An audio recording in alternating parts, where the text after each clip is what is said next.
దేవునికి స్తోత్రం. దేవుని నామానికి మరి మహిమ కలుగును గాక. ఈ ఉదయకాలపు ఆరాధనకు స్వాగతం, సుస్వాగతం. మరి ఆదివారము పునరుత్థాన దినము 26వ తారీఖు ఏప్రిల్ నెల 2026వ సంవత్సరం. దేవుడు మనకు ఈ గొప్ప ఆధిక్యత మనకు అనుగ్రహించినందుకు దేవునికి స్తోత్రాలు, వందనాలు చెల్లిద్దాం. హల్లెలూయా. స్తోత్రం, స్తోత్రం, స్తోత్రం. ప్రియమైన దేవుని బిడ్డలారా, మరి ఆదివారం అనగానే పిల్లలకు చాలా సంతోషం. ఎందుకంటే వారికి స్కూల్స్ ఉండవు, సెలవు వస్తాయి. మరి ఇంకొంచెంసేపు పడుకుందాంలే అని చాలామంది మరి విద్యార్థులు అనుకుంటారు. అలాగే మరి తల్లిదండ్రులు కూడా అనుకుంటారు. ఎందుకంటే మొదటి నుండి సోమవారం నుంచి శనివారం వరకు ఆఫీస్కి వెళ్తాము, మరి ఆదివారం మరి కాసేపు పడుకుందాంలే అని అనుకుంటారు. కానీ నిజమైన దేవుని బిడ్డలు పడుకోరు. ఎందుకంటే వాళ్ళు కాసేపు విశ్రాంతి తీసుకోవాలి, నిజమే, కాదనట్లేదు. కానీ ఆదివారం నాడు త్వరగా మనం మందిరానికి వెళ్ళాలనే ఆశ కలిగి మనము ఉండాలి. ఆశ కలిగినప్పుడే దేవుడు మన ఆశను తృప్తిపరుస్తాడు. అందుకోసమే మరి దావీదు రచించిన మరి ఒక అధ్యాయము, మరి కొన్ని విషయాలు, కొన్ని మాటలు మనం ధ్యానం చేసుకుందాం. ప్రియమైన దేవుని బిడ్డలారా, మరి దావీదు రచించిన యాత్రా కీర్తనలో 122వ కీర్తన మరి మొదటి నుండి మరి ఒక 9 వచనాలు ఉన్నవే, 9 వచనాలు.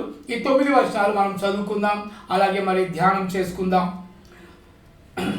యెహోవా మందిరమునకు వెళ్ళుదామని జనులు నాతో అనినప్పుడు నేను సంతోషించి తిని.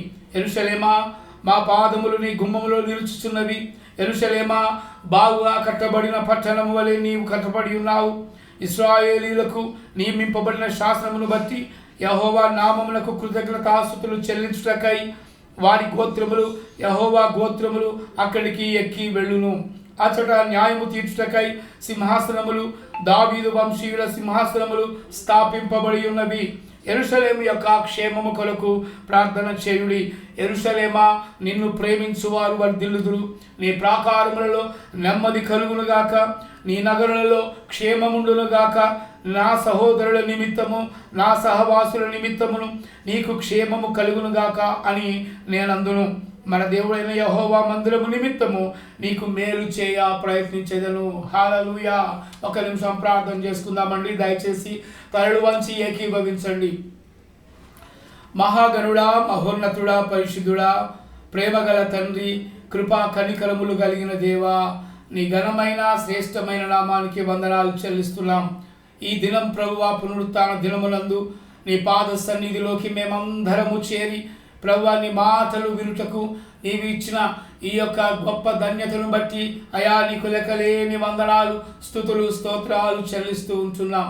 ప్రభువా, మరి ఈ యొక్క పునరుత్థాన దినమునందు ఆయా ప్రాంతాలలో, ఆయా మందిరాలలో ప్రభువా, మరి నాయన నిన్ను స్తుతించుచుండగా, ఆరాధించుచుండగా, మందిరములలో ప్రభువా స్తుతి ఆరాధనలు వినిపించుచుండగా ప్రభువా నీవే మహిమ పొందుకొనుమని ప్రార్థన చేస్తుంటున్నాం.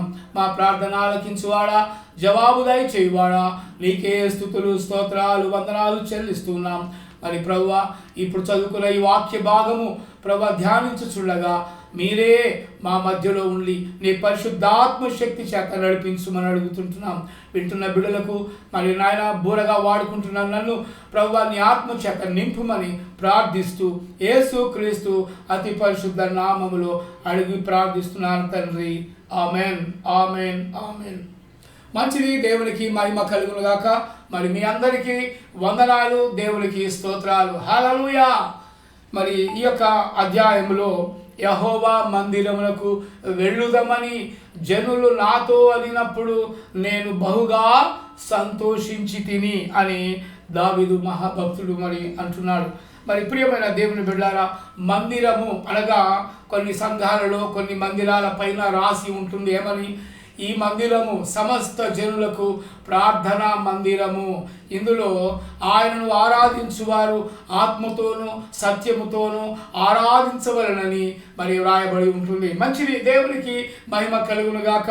మందిరము అనగా అందరము కలిసి కూడుకొని దేవుని స్తుతించి ఆరాధించే స్థలమే మందిరము అని అంటారు. మరి ఆనాడు యాకోబు మరి ఆయన అరణ్య మార్గంలో ప్రయాణమై వెళుతున్నప్పుడు మరి ఒక రాయిని తీసుకొని మరి అక్కడ మరి తల క్రింద పెట్టుకొని నిద్రించుచుండగా దేవుని యొక్క దర్శనము కలిగినట్టుగా మనం చూస్తూ ఉన్నాం. మరి ఆ దర్శనం కలిగిన తర్వాత నిజముగా ఇక్కడ దేవుడు ఉన్నాడు అని చెప్పి ఆ తల కింద పెట్టుకున్న రాయిని అక్కడ స్థాపించాడు. అది బేతేలుగా దానిని అభివర్ణించినట్టుగా మనం చూస్తున్నాం. ఎందుకంటే ప్రార్థన మందిరము దేవుని యొక్క మందిరము, అది దేవుని స్తుతించే మందిరము, దేవుని ఆరాధించే మందిరము, సమస్త జనులకు అది ప్రార్థనా మందిరం. కొన్ని యొక్క గుళ్ళు ఉంటాయి, ఎలా ఉంటాయంటే మరి ఇందులోకి మేమే వెళ్ళాలి, మీరు రాకూడదు అని అంటారు. మరి అలాంటిది మరి గుడి కాదు. అది ఏంటంటే అందరినీ ప్రేమించేవాడు దేవుడు, అందరినీ ఆహ్వానించేవాడే దేవుడు, అందరినీ క్షమించేవాడే దేవుడు, అందరినీ రక్షించేవాడే నిజమైన దేవుడని ఈ సందర్భంగా మరి మీ అందరికీ పరిశుద్ధాత్మ శక్తి ద్వారా మరి దేవుడు మీతో మాట్లాడుతూ ఉన్నాడు. వాక్యం అనగానే దేవుడు, వాక్యాన్ని ధ్యానించడం, దేవుని యొక్క మాటలను మనం ధ్యానించడం అది మనకెంతో ఆశీర్వాదకరం. కాబట్టి ప్రియమైన దేవుని బిడ్డలారా ఆలోచించండి. మరి యెహోవా మందిరమునకు, యెహోవా మందిరము ఇది వేరే మందిరము కాదు. ఇది జనులు మరి కూడుకొని, జనులు ఏకీభవించి మరి ఏక ఆత్మతో, ఏక మనస్సుతో, ఏక హృదయముతో దేవుని ఆరాధిస్తున్న స్థలమే యెహోవా యొక్క మందిరం అని పిలువబడుతుంది. కాబట్టి ప్రియమైన దేవుని బిడ్డలారా మరి ఆ మందిరములోనికి మనము ప్రవేశించాలి. ఆదివారము దేవుని మందిరములో ప్రవేశించడం మరి అది ఎంతో శ్రేష్టకరం.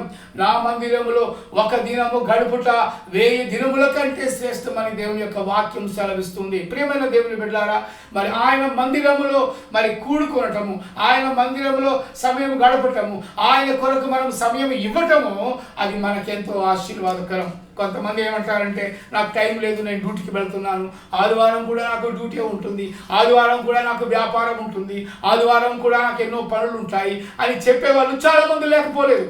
అలాంటప్పుడు దేవుని మందిరమును నీవు వెనకపడేస్తున్నావు, దేవునికి చివరి స్థానం ఇస్తున్నావు. నీ పనులకు, నీ ఉద్యోగాలకు, నీ వ్యాపారాలకు నీవు ప్రథమ స్థానం ఇస్తున్నావు. ఇది ఎంతవరకు న్యాయం? మీరే ఆలోచించండి ప్రియమైన దేవుని బిడ్డలారా. మరి దేవుని మందిరమునకు వెళ్ళుదామని జనులు నాతో అనినప్పుడు నేను బహుగా సంతోషించి తిని అని దావీదు మహాభక్తుడు ఇక్కడ వ్రాస్తున్నట్టుగా మనం చూస్తాం. దేవుని మందిరంలో ఏముంటుందండి? దేవుని మందిరంలో సంతోషం ఉంటుంది, దేవుని మందిరంలో ఆనందం ఉంటుంది, దేవుని మందిరంలో నెమ్మది ఉంటుంది, దేవుని మందిరంలో సమాధానం ఉంటుంది, దేవుని మందిరంలో ఆరోగ్యం ఉంటుంది. హల్లెలూయా! దేవుని మందిరంలో ఆరోగ్యం ఉంటుంది.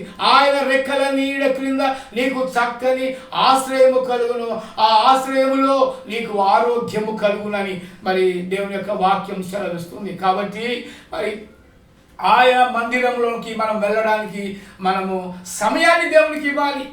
నీవు సమయాన్ని దేవునికి ఇవ్వక నీ ఇష్టానుసారంగా సమయాన్ని గడుపుతూ ఉంటే మరి దేవుడు చూసి హఠాత్తుగా ఆ సమయం లేకుండా చేస్తాడు. జాగ్రత్త ప్రియమైన దేవుని బిడ్డలారా. ఇక్కడ ఏమంటుందంటే యెహోవా మందిరమునకు వెళ్ళుదామని. ఎందుకు వెళ్ళాలండి?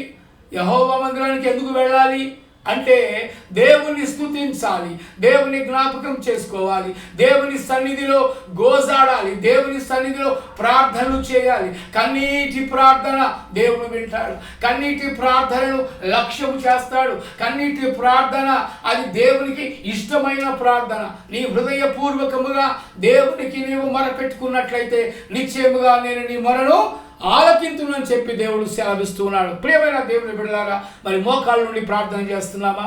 మోకాళ్ళ ప్రార్థన నీకుందా? మరి ఒంటరి ప్రార్థన నీకుందా? మరి ఉపవాస ప్రార్థన నీకుందా? మరి ఎలాంటి ప్రార్థన నీకుంది? మరి ప్రార్థనా జీవితం కలిగి ఉన్నావా? కుటుంబ ఆరాధన నీ కుటుంబంలో ఉంటుందా? మరి నీ పిల్లలు నీ మాటలు వింటున్నారా? దేవునికి లోబడుతున్నారా? మరి పిల్లలను దేవుని సన్నిధిలోకి ఆదివారం నడిపిస్తున్నావా? మరి ఈ యొక్క సమ్మర్ సీజన్లో మరి చిన్న పిల్లలకైతే మరి వొకేషన్ బైబిల్ స్కూల్ అని ఉంటుంది, VBS అని అంటారు. మరి ఆ VBSకి నువ్వు పంపిస్తున్నావా పిల్లలకు మరి చిన్నప్పటి నుండే దేవుని మార్గంలో నడవటం, దేవుని గురించి చెప్పడం, దేవుని గురించి సత్యవాక్యాలు వినిపించడం మరి చేస్తున్నావా? మొక్కై రంగునది మ్రానై వంగున అని ఒక తెలుగులో సామెత ఉందండి. మరి చిన్న పిల్లలుగా ఉన్నప్పుడే వారి బాల్యము నుండి వారి సృష్టికర్తను వారు తెలుసుకునేటట్లు చేయవలసిన బాధ్యత తల్లిదండ్రుల మీద ఉందని జ్ఞాపకం చేసుకోవాలి. ఈ సందర్భంగా ప్రియమైన దేవుని బిడ్డలారా, మరి యొక్క బాలుడు నడవవలసిన త్రోవను వానికి నేర్పుడి, పెద్దవాడైనప్పుడు దాని నుండి తొలగిపోడు అని దేవుని యొక్క వాక్యం సెలవిస్తుంది. మరి బాల్యములో నుండి నీ సృష్టికర్తను మరి స్మరణకు తెచ్చుకోవాలి. మరి బాలుడైన సమూయేలు, మరి ఆయనను దేవుడు పిలుస్తున్నాడు, సమూయేలు అని పిలుస్తున్నాడు. చిత్తము ప్రభువా అంటాడు.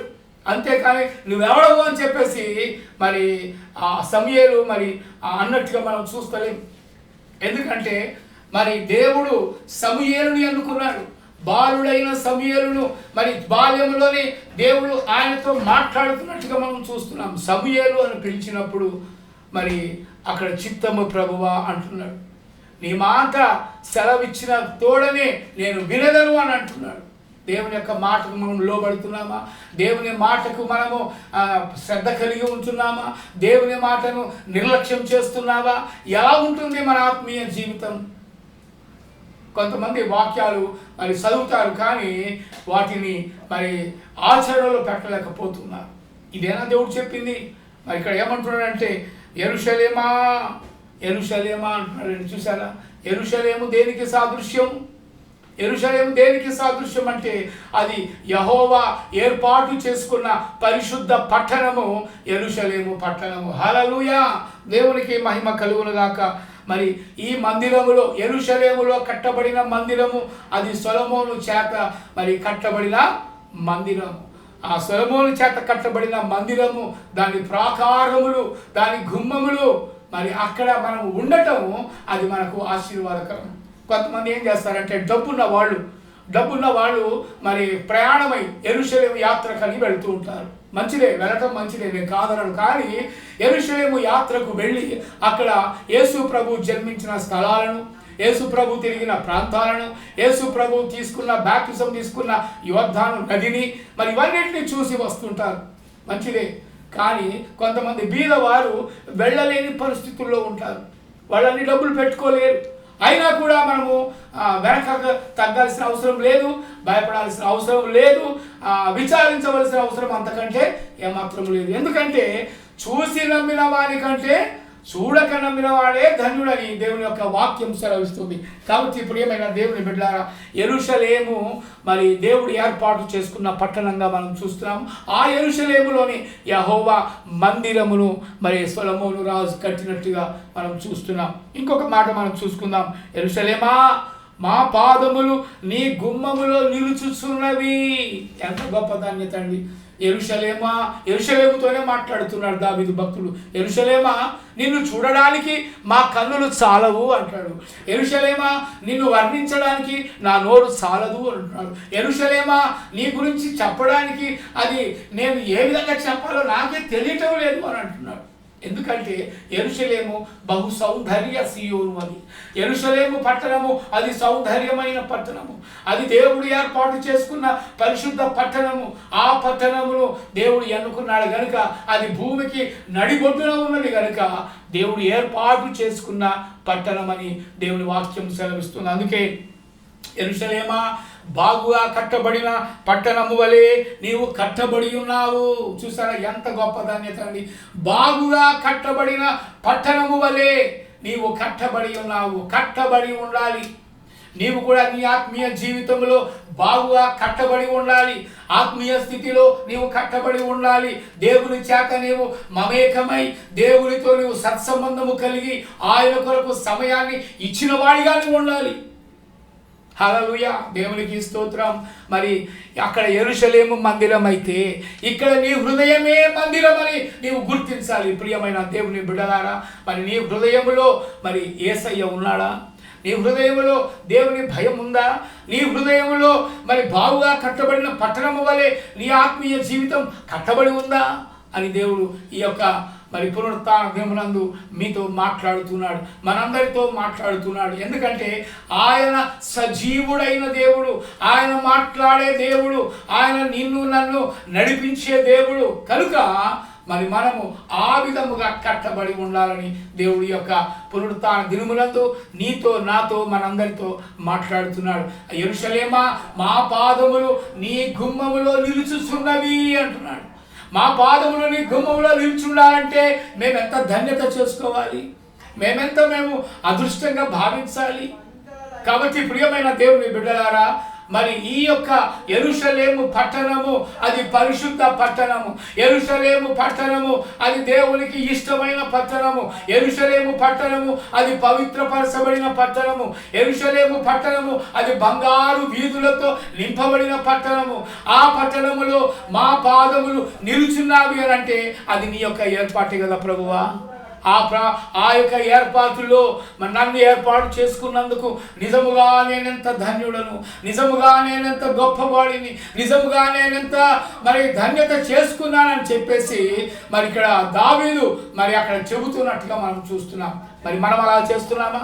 మరి మనమైతే సొలొమోను కట్టిన మందిరంలోకి మనం వెళ్ళలేము, కానీ ఇక్కడ ఉన్న మందిరాలలో నువ్వు ఉంటున్నావా? ఇక్కడ ఉన్న మందిరాలను నీవు దేవుని మందిరముగా నీవు భావించి మరి అక్కడ నీ పాదములు, అక్కడ నీ గుమ్మములో మరి అక్కడ ఉంటే నీవెంత ధన్యుడవు. అందుకే ఒక్క దినము దేవుని మందిరములో గడుపుట 1000 దినముల కంటే శ్రేష్టమని దేవుని యొక్క వాక్యం సెలవిస్తుంది.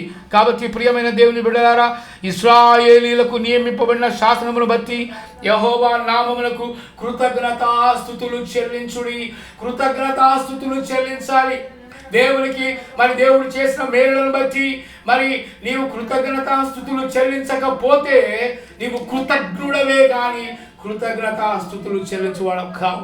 ఎందుకంటే తిన్నింటి వాసాలు కొంతమంది లెక్క పెడతారు, చేసిన మేలులను మర్చిపోతుంటారు. ప్రియమైన దేవుని బిడ్డారా, అలాంటి మరి మేలులను చేసిన మేలులను మర్చిపోయే దౌర్భాగ్య స్థితిలో ఉన్నావా?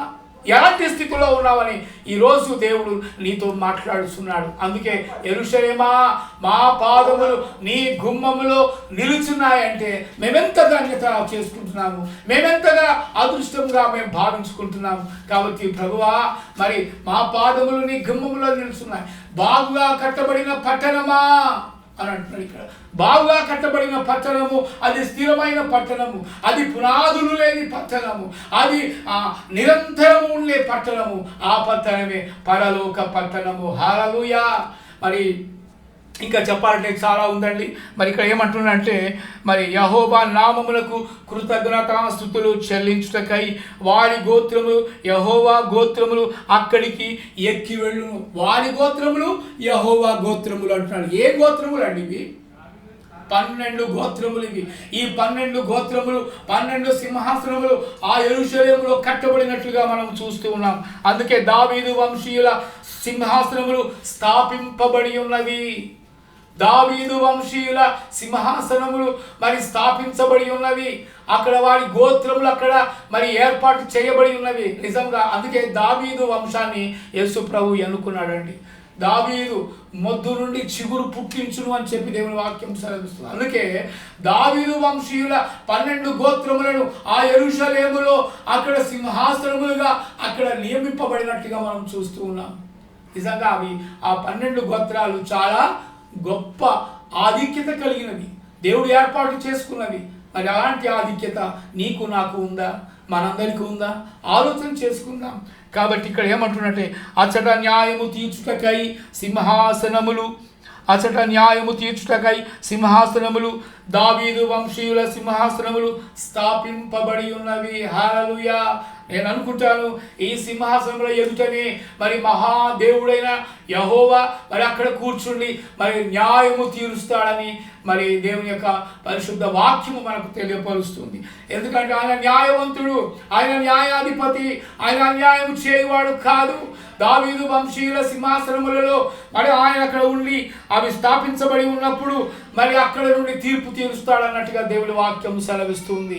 ప్రియమైన దేవుని బిడ్డలారా, మనం ఆలోచన చేద్దాం. యెరూషలేము పట్టణము ఎంత గొప్ప ఆధిక్యత కలిగిన పట్టణము, యెరూషలేము పట్టణము ఎంత సుందరమైన పట్టణము, యెరూషలేము పట్టణము ఎంత పవిత్రమైన పట్టణము, యెరూషలేము పట్టణము ఎంత మరి ఆ దేవుని పట్టణానికి అది సాదృశ్యముగా నింపబడిన పట్టణము. అలాంటి పట్టణంలో మనం అడుగు పెడుతున్నామంటే ఈ భౌతికంగా అడుగు పెట్టడం ఒక అదృష్టం అయితే, ఆత్మ దేవుని యొద్దకు వెళ్ళటం అది గొప్ప అదృష్టంగా భావించాలి. ఎందుకంటే ఈ ఆత్మ ఎంతకాలం ఉన్నా ఈ శరీరాన్ని వదిలి దేవుని యొద్దకే వెళుతుంది. దాన్నే మరణము అంటారు. అందుకే ఈ శరీరము వదిలి వెళ్ళక ముందే ఈ ఆత్మ, మనలో ఉన్న ఆత్మ, మాట్లాడుతున్న ఆత్మ ఈ శరీరాన్ని వదిలి వెళ్ళక ముందే నీవు ఆయన మందిరములో సమయము గడపాలి, ఆయనతో ఏకీభవించాలి, ఆయనకు మొరపెట్టుకోవాలి, ఆయనకు కృతజ్ఞతాస్తుతులు చెల్లించాలి, ఆయనతో సహవాసము కలిగి ఉండాలి, ఆయనతో మమేకమై ఉండాలి, ఆయనతో జీవన విధానము నేర్చుకోవాలి, ఆయనలో మనము జీవించాలి. అప్పుడే మన జీవితము సార్థకత అవుతుంది. హల్లెలూయా, దేవునికి స్తోత్రం. మరి నీ ప్రాకారములలో యెరూషలేము యొక్క క్షేమము కొరకు ప్రార్థన చేయుడని దేవుని వాక్యం సెలవిస్తుంది. ఎందుకండి యెరూషలేముకు క్షేమము ఉండదా? యెరూషలేమును కాపాడువాడు, ఇశ్రాయేలును కాపాడువాడు కునుకడు నిద్రపోడు అని దేవుని వాక్యం సెలవిస్తుంది. మరి యెరూషలేము మీద ఎందుకు మరి ఆ ఇశ్రాయేలీల మీద మరి శత్రు సైన్యములు మరి ఇప్పుడు బాంబులు వేస్తున్నాయి, యుద్ధం చేస్తున్నారు? యెరూషలేములో మరి ఇశ్రాయేలు మరి ఆ యొక్క ప్రాంతంలో ఉన్న సైనికులు, మరి అక్కడ ఉన్న ప్రజలు మరి 1 కోటి మంది కూడా ఉంటారో ఉండరో తెలియదు. అయితే అలాంటి చిన్న పట్టణాన్ని దేవుడు ఎన్నుకున్నాడండి. హల్లెలూయా, యెరూషలేము పట్టణాన్ని దేవుడు ఎన్నుకున్నాడు. అలాగే యేసు ప్రభు కూడా మరి చిన్న కుగ్రామమైన బెత్లెహేమును ఎన్నుకున్నాడు ఆయన జన్మించడానికి. ఆ బెత్లెహేమునే కాకుండా అందులో పశువుల పాకను ఎన్నుకున్నాడు.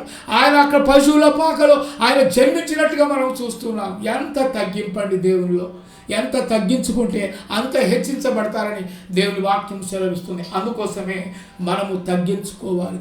దుష్టులు మన పైన పడుతున్నప్పుడు, దుష్టులు మన మీద పడి మన ప్రాణములు తీయగోరుచుంటున్నప్పుడు మనము దేవునికి మన ప్రాణాన్ని, ప్రాణాత్మ దేహములను మరి నశింప చేయువానికే మనం భయపడాలి, కానీ మనుషులకు భయపడాల్సిన అవసరము ఏమాత్రము లేదండి. అందుకే ప్రియమైన దేవుని బిడ్డలారా, యెరూషలేము యొక్క క్షేమము కొరకు మీరు ప్రార్థన చేయుడి అని అంటున్నాడు. మరి మనం ఏమైనా ప్రార్థన ఏం చేస్తామంటే వాళ్ళని కాపాడు, వీళ్ళని కాపాడు, అది ఇవ్వు, ఇది ఇవ్వు, ఇదేనా మన ప్రార్థన? పుట్టినప్పటి నుంచి మొదలుకొని నేర్చుకున్నప్పటి నుంచి ప్రార్థన నువ్వు ఎప్పటి నుంచి అయితే చేయడం మొదలు పెడుతున్నావో అప్పటి నుండి ఇప్పటి వరకు ఈ జీవితము ఉన్నంత వరకు కూడా అదే ప్రార్థన చేస్తావా? అదే ప్రార్థన చేస్తావా? ప్రార్థనలో ఏమాత్రం అభివృద్ధి ఉండకూడదా? ప్రార్థన డెవలప్ కాకూడదా? ప్రార్థన ఆత్మీయంగా ప్రార్థన నువ్వు చేస్తూ ఉన్నప్పుడు ఆ ప్రార్థన మరి దేవుడికి అంగీకారంలో ఉన్నట్టుగా నువ్వు ప్రార్థన చేస్తున్నావా? వింటున్నాడా దేవుడు? నీవు ఎలా మొరపెట్టినా వింటాడు, కానీ నీ ప్రార్థన దినదినము అభివృద్ధి చెందాలి, అది కోరుకుంటున్నాడు దేవుడు. కాబట్టి ప్రియమైన దేవుని బిడ్డలారా, యెరూషలేము క్షేమము కొరకు నీవు ప్రార్థన చేయుడి అని చెప్తున్నాడు. మరి ప్రార్థన ఎప్పుడైనా నీ ప్రార్థనలో యెరూషలేమును కాపాడు ప్రభువా అని ప్రార్థన చేస్తున్నావా? శత్రు సైన్య సమూహాలు మరి ఆ యొక్క ఇశ్రాయేలు దేశం చుట్టుకొని మరి ఆ 5-6 దేశాలు ఒకే సమయంలో మరి బాంబులు వేస్తూ మరి ఆ యొక్క ఇశ్రాయేలును అతలాకుతలం చేయమని ఎన్ని పన్నాగాలు పడుతున్నారు. అలాంటి శత్రు సైన్యాన్ని మరి అడ్డుకునే శక్తి ఇజ్రాయేల్ దేశానికి ఇచ్చాడు. హల్లెలూయా, ఇజ్రాయేలు ప్రజలు జ్ఞానవంతులు, ఇజ్రాయేలు ప్రజలు చురుకైన వారు, ఇజ్రాయేలు ప్రజలు, యెరూషలేము యొక్క ప్రజలు అందగత్తెలు. ఎందుకంటే ఇవన్నీ దేవుడు వారికి ఇచ్చిన ఆధిక్యత అండి. అలాంటి గొప్ప ఆధిక్యత యెరూషలేము ప్రజలకు ఇచ్చినప్పుడు మనకే ఆధిక్యత ఇచ్చాడు మరి దేవుడు. ఆయనతో సహవాసము చేసే ఆధిక్యత ఇచ్చాడు, ఆయనతో మనం సంబంధము కలిగే ఆధిక్యతను ఇచ్చాడు, ఆయనలో మనం ఉండే ఆధిక్యతను ఇచ్చాడు. మనం ఏ దేశంలో పుట్టినా, ఏ ప్రాంతంలో ఉన్నా, ఏ స్థితిలో మనం ఉన్నా, బీద స్థితిలో ఉండు, ధనమైన స్థితిలో ఉండు, నువ్వు ఎలాంటి వాడవైనా నీవు దేవునితో సంబంధము కలిగే గొప్ప ఆధిక్యత దేవుడు నీకు ఇచ్చాడు. అందుకే యెరూషలేము క్షేమము కొరకు మనం ప్రార్థన చేయాలి, మన కుటుంబము కొరకు ప్రార్థన చేయాలి, మన సమాజము కొరకు ప్రార్థన చేయాలి, మన ఊరు కోసం ప్రార్థన చేయాలి, మన రాష్ట్రం కోసం ప్రార్థన చేయాలి, మన దేశం కోసం ప్రార్థన చేయాలి, టోటల్గా ప్రపంచ శాంతి కొరకు మనము ప్రార్థన చేయాలి. ఇలాంటి ప్రార్థన దేవుడు వింటాడు. అంతేకాని నాకు అది ఇవ్వు ప్రభువా, ఇది ఇవ్వు ప్రభువా, అది ఇవ్వు ప్రభువా, ఇది ఇవ్వు ప్రభువా అని ఇలా ప్రార్థన చేస్తే దేవుడు మరి అక్కడ తన హృదయాన్ని నొచ్చుకుంటాడు. ఎందుకంటే మరి ఎప్పుడు ఇదే ప్రార్థన. తెలుగులో ఒక సామెత ఉంది, పాడితే పాడరా పాసుపడల దాసరా అని అంటారు. ఒక సామెత ఉంది, కానీ ఎప్పటికీ అదే ప్రార్థన. నీ ప్రార్థన జీవితంలో ఏమాత్రం అభివృద్ధి లేదా? నీ ప్రార్థన జీవితంలో ఎప్పుడు నువ్వు అభివృద్ధి చెందుతావు? ఇంకా ముసలివాడికి అయిపోయావు, వృద్ధాప్యంలోకి వచ్చావు, నడిలోకి వచ్చావు, యవనస్తుడిగా మారావు, బాల్యం నుండి ఇప్పటి వరకు నీవు అదే ప్రార్థన చేస్తూ ఉంటే నీ ఆత్మీయ జీవితం ఏమవుతుంది? దినదినం అభివృద్ధి చెందుతుందా? ప్రార్థనలు చేస్తున్నావా? బైబిల్ బాగా చదువుతున్నావా? బైబిల్ చదవకపోతే నీకు జ్ఞానము రాదు. ఇప్పుడు ఈ మధ్యలో మరి యుఎస్ అనగా United states of America, USA, America మరి అధ్యక్షుడు డొనాల్డ్ ట్రంప్ గారు ఒకటి ప్రకటించారు. బైబిల్, రీడ్ ద బైబిల్ అని అంటున్నాడు. బైబిల్ చదువు, నీకు జ్ఞానం వస్తుంది. బైబిల్ చదువు, నువ్వు విజయం వస్తుంది. బైబిల్ చదువు, నువ్వు దీవించబడతావు. బైబిల్ చదువు, నువ్వు ఆశీర్వదించబడతావు. అందుకే బైబిల్ చదవడం ద్వారా నీ దేశము క్షేమంగా ఉంటుంది, నీ కుటుంబము క్షేమంగా ఉంటుంది, నీ రాష్ట్రము క్షేమంగా ఉంటుంది. బైబిల్ చదవడం ద్వారా నీకు జ్ఞానం వస్తుంది. అందుకే బైబిల్, రీడ్ ద బైబిల్ అని మరి డొనాల్డ్ ట్రంప్ గారు మరి అంటున్నాడు. కాబట్టి ప్రియమైన దేవుని బిడ్డలారా, బైబిల్ ప్రపంచానికి ఒక రాజ్యాంగము. హల్లెలూయా. మన దేశానికి ఒక రాజ్యాంగం ఉండవచ్చు, అమెరికా దేశానికి ఒక రాజ్యాంగం ఉండవచ్చు, బ్రిటిష్కి ఒక రాజ్యాంగం ఉండవచ్చు, పాకిస్తాన్కి ఒక రాజ్యాంగం ఉండవచ్చు, ఇరాన్, ఇరాక్ దేశాలకు ఒక రాజ్యాంగాలు ఉండవచ్చు. ఎన్ని రాజ్యాంగాలైనా కూడా బైబిల్ను మించిన రాజ్యాంగము మరొకటి లేదు. అందుకే ఈ యొక్క రాజ్యాంగము ఇది ప్రపంచ రాజ్యాంగం, ఇది దేవుడు ఏర్పాటు చేసిన రాజ్యాంగం. ఈ రాజ్యాంగంలో మరి నువ్వు చదివితే, ఈ రాజ్యాంగంలో నేను ఒక సభ్యుడిగా ఉంటే పరలోకంలో మనకు పౌరసత్వం వస్తుందండి. హల్లెలూయా. దేవునికి స్తోత్రం, దేవుని నామానికి మరి మహిమ కలుగును గాక. అందుకే యెరూషలేము క్షేమము కొరకు నువ్వు ప్రార్థన చేయి, నీ కుటుంబం కొరకు ప్రార్థన చేయి, నీ పిల్లల కొరకు ప్రార్థన చేయి. అందుకే యేసు ప్రభు అంటాడు, ఏమంటాడు? అమ్మ, నా కోసం ఏడవకండి, మీకోసం, మీ పిల్లల కోసం ఏడవండి, అలాగే యెరూషలేము క్షేమము కొరకు మీరు ప్రార్థన చేయండి అని అంటున్నాడు. అలాంటి ప్రార్థన మరి దేవుడు మరి వింటాడు. కాబట్టి ఇక్కడ ఏమంటున్నాడంటే, యెరూషలేమా నిన్ను ప్రేమించు వారు వర్ధిల్లుదురు అంటున్నాడు. యెరూషలేమా నిన్ను ప్రేమించు వారు వర్ధిల్లుదురు. వర్ధిల్లుడు అని అంటే మరి దేవుడు చెబుతున్నాడు, మరి వర్ధిల్లాలి అంటే నువ్వు యెరూషలేమును ప్రేమించాలి. వర్ధిల్లాలి అంటే నువ్వు దేవునితో సంబంధం కలిగి ఉండాలి. వర్ధిల్లాలి అంటే దేవునికి కృతజ్ఞుడై ఉండాలి. వర్ధిల్లాలి అంటే ఆయనకు కృతజ్ఞతాస్తుతులు చెల్లించాలి. నువ్వు వర్ధిల్లాలి అంటే ఆయన మందిరంలో నీవు సమయం గడపాలి. హల్లెలూయా. మరి అలాంటి సమయం దేవుడు నీకు ఇస్తున్నప్పుడు నీవు సమయాన్ని ఏం చేస్తున్నావు? నువ్వు ఆదివారం సమయాన్ని ఏం చేస్తున్నావు? మిగతా రోజుల్లో సమయాన్ని ఏం చేస్తున్నావు? ఎవరికైనా వాక్యాన్ని నువ్వు అందిస్తున్నావా? ఎవరికైనా సువార్త చెబుతున్నావా? దేవుడు ఈ యొక్క పునరుత్థాన దినములందు నిన్ను ప్రశ్నిస్తున్నాడు. సువార్త భారం నీలో ఉందా? సువార్తను ప్రకటిస్తున్నావా? నీ తోటి వారికి కానీ, నీ స్నేహితులకు కానీ, నీతో పనిచేసే వారికి కానీ ఎక్కడైనా సమయం దొరికినప్పుడు ఒక్క మాటైనా దేవుని మాట నీవు వారికి వినిపిస్తున్నావా అని దేవుడు ఈ యొక్క పునరుత్థాన దినములందు నిన్ను ప్రశ్నిస్తున్నాడు. ఆలకించండి ప్రియమైన దేవుని బిడ్డలారా. సువార్త చెప్పే భారం ప్రతి క్రైస్తవుడికి ఉంది. సేవకుడికే కాదు, ప్రతి క్రైస్తవుడికి ఉంది. నీవు వెలిగించబడ్డావు, మరి ఇంకొకరు వెలిగించబడకూడదా? నీ బంధువులు వెలిగించబడకూడదా? నీ బంధువులు రక్షణలోకి రాకూడదా? ఆలోచన చేయండి. అందుకే అంటున్నాడు ఇక్కడ, యెరూషలేమా నిన్ను ప్రేమించువారు వర్ధిల్లుదు. దేవుణ్ణి ప్రేమించువారు, యెరూషలేమును ప్రేమించువారు, ఇశ్రాయేలును ప్రేమించువారు వర్ధిల్లుదురు అని చెప్పి దేవుని వాక్యం సెలవిస్తుంది. అందుకే నువ్వు వర్ధిల్లాలంటే యెరూషలేమును ప్రేమించాలి. నువ్వు ఆశీర్వదించబడాలంటే దేవునితో నువ్వు సత్సంబంధం కలిగి ఉండాలి. అందుకే దేవునితో సత్సంబంధం కలిగి ఆయనతో సహజీవనము నీవు చేసినట్లయితే నీవు వర్ధిల్లబడతావు, నీవు ఆశీర్వదించబడతావు. కాబట్టి ప్రియమైన దేవుని బిడ్డలారా, బాగా జ్ఞాపకం చేసుకోండి. ప్రతి పునరుత్థాన దినము ఆదివారమే. ప్రతి ఆదివారము పునరుత్థాన దినమే. నువ్వు ఆదివారము దేవుని మందిరంలోకి నువ్వు వెళ్ళాలని నీవు ఆలోచన చేయాలి. కొంతమంది గూగుల్ మీట్ కూడా పెడుతున్నారు. ఆ గూగుల్ మీట్లలో సమయానికి వెళుతున్నావా? సమయానికి నీవు అటెండ్ అయ్యి అక్కడ ప్రార్థనలు చేస్తున్నావా? బైబిల్ చదువుతున్నావా? మరి రిక్వెస్ట్లు ఏదైనా ఉంటే ప్రార్థనలు చేస్తున్నావా? ఎలా ఉంది మన ఆత్మీయ జీవితం? ఆపోదాములే, నాకు ఆ పని, ఈడ పని, ఆ పనికి ఈ పనికేనా నువ్వు సమయాన్ని ఇచ్చేది? దేవునికి సమయం ఇవ్వాలని నీకు తెలియదా? ఆలోచన చేయండి ప్రియమైన దేవుని బిడ్డలారా. దేవుని వాక్యము ఖండితంగా చెప్పేది, దేవుని వాక్యము సూటిగా మాట్లాడుతుంటుంది.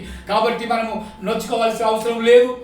తర్వాత దేవునికి మరి మనం సమయం ఇవ్వాలి, ఆయనతో మనము సమయం గడపాలి. యెరూషలేము క్షేమం కొరకు నువ్వు ప్రార్థన చేయాలి, నీ కుటుంబం కొరకు ప్రార్థన చేయాలి, నీ రాష్ట్రం కొరకు ప్రార్థన చేయాలి. మరి దేశ ముఖ్యమంత్రుల కోసము, దేశంలో ఉన్న ఎంతమంది ముఖ్యమంత్రులు ఉన్నారు, అన్ని రాష్ట్రాల ముఖ్యమంత్రుల కోసం ప్రార్థన చేయాలి. ప్రధానమంత్రి కోసం మనం ప్రార్థన చేయాలి, రాష్ట్రపతి కోసం ప్రార్థన చేయాలి, మన ప్రభుత్వ నాయకుల కొరకు ప్రార్థనలు చేయాలి. ఇది క్రైస్తవుడి యొక్క లక్షణం. ఇది ఇతరుల కొరకు ప్రార్థన చేయడం, ఇతరులను ప్రేమించడం, ఇతరుల క్షేమం కోరటం అది క్రైస్తవం యొక్క లక్షణం. కానీ అదే క్రైస్తవేతరులు వాడిని ఎలా పడగొట్టాలి, వాడిని ఎలా దించేయాలి, వానికి ఎలా నాశనం చేయాలి అని క్రైస్తవేతరులు అనుకుంటారు. ఎందుకంటే వారికి దేవుని జ్ఞానం లేదు, వారు దేవునికి భయపడరు, వారు సాతాను యొక్క వలలో చిక్కుకున్నవారు. కాబట్టి నీవు ఆలోచన చేసి దేవుని కొరకు నీవు బ్రతకాలి, యెరూషలేము క్షేమము కొరకు ప్రార్థన చేయాలి, మరి యెహోవా మందిరములో నువ్వు సమయాన్ని గడపాలి. ఈ కొద్ది మాటలు దేవుడు మన ఆత్మల మేలు నిమిత్తమై దేవుడు దీవించి ఆశీర్వదించునుగాక. ప్రార్థన చేసుకుందాం. ఒక మాట.